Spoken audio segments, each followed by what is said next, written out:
17.9a. Jéhovah n'est pas mon nom caché dans Jésus celui qui suit. 17 comme 17e vidéo, 9a comme partie 9a de la vidéo, Jéhovah n'est pas mon nom caché dans Jésus celui qui suit. Voici un conseil. Pour voir l'image de la vidéo en grand format, veuillez zoomer ou toucher en bas de l'écran, mais à droite, le petit point en forme de croix, comme l'indique la flèche. Je répète ceci.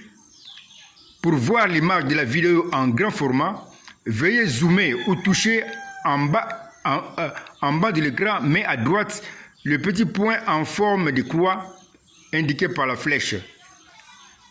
Bien sûr, tout dépend aussi de la marque du portable. Comment j'ai écrit dans le schéma de mon tabernacle le nombre de jours que je ferai dans la tombe?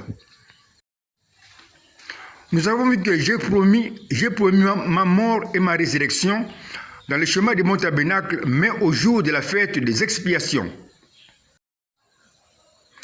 Comme je l'ai démontré en tant que l'auteur de ma précieuse Bible dans les vidéos précédentes, 17.8a, Jéhovah, et 17.8b, Jéhovah n'est pas mon nom caché dans Jésus celui qui suit.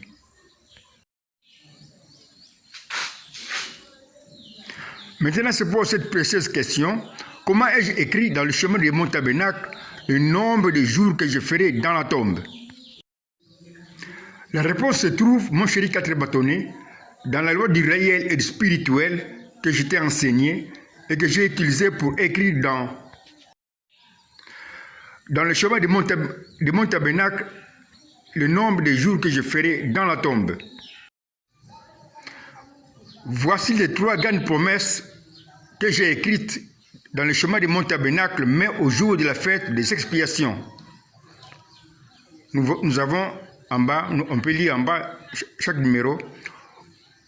Au bassin d'eau, j'ai promis que je serai lavé ou baptisé comme un sacrifice dans l'eau, dans les eaux du Jourdain. En 2, nous avons ceci. À l'autel, j'ai promis ma mort à l'autel de la croix. Au numéro 3, nous avons ceci. Nous voyons que le souverain sacrificateur traverse le voile.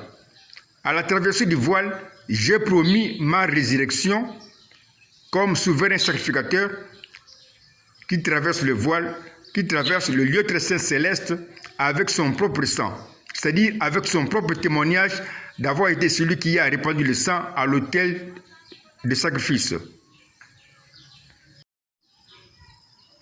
Nous avons aussi le chemin du tabernacle qui montre clairement le sacrifice qui était lavé d'abord dans le bassin d'eau, et puis le souverain sacrificateur qui traverse le voile avec le sang du sacrifice qui était mort à l'autel du sang.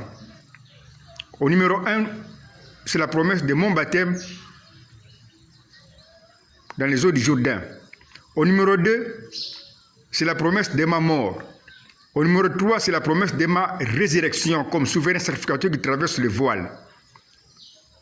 Puisque j'ai promis ma résurrection au numéro 3, comme le montre le dessin, le nombre de jours que je ferai dans la tombe doit se trouver dans le cercle que nous avons dessiné en pointillé avant le jour de ma résurrection en 3.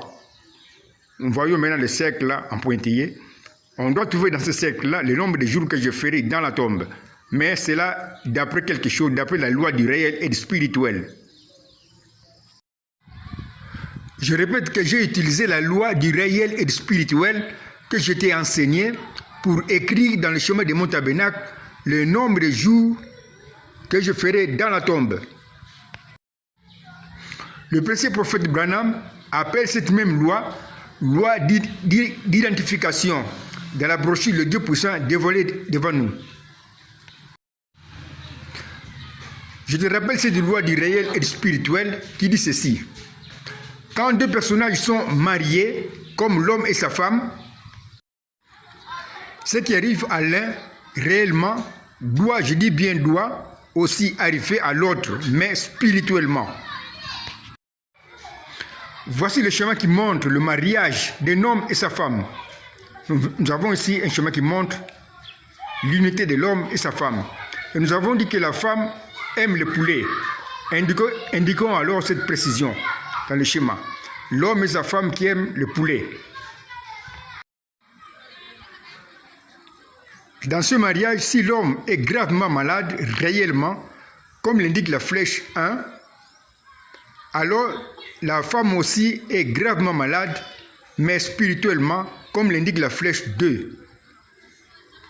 La flèche 1 indique l'homme est gravement malade réellement. La flèche 1. La flèche 2 indique la femme est gravement malade, mais spirituellement. Si tu apportes un poulet à sa femme qui aime le poulet, elle va le manger sans appétit ou pas du tout, parce qu'elle est gravement malade, mais spirituellement. Dans ce même mariage, si l'homme est guéri réellement, comme l'indique la flèche 3, alors sa femme aussi est guérie, mais spirituellement, comme l'indique la flèche 4. La flèche 3 nous indique l'homme est guéri réellement. Mais la flèche 4 nous indique la femme aussi est guérie, mais spirituellement. N'apporte plus un poulet à cette femme qui aime manger le poulet. Apporte-lui 2 poulets. Quand je t'ai donné cet exemple, tu m'as dit, mais Seigneur, 2 poulets, c'est de la gourmandise. Je t'ai dit alors ceci, pas du tout mon chéri, c'est pas de la gourmandise. Cette femme était gravement malade, mais spirituellement. Maintenant, elle est guérie et fait alors sa guérison spirituelle. Elle va manger tes 2 poulets avec joie. Allons maintenant voir un autre mariage, mais dans le schéma de mon tabernacle dans la vidéo suivante. 17.9b. Jéhovah n'est pas mon nom caché dans Jésus celui qui suit.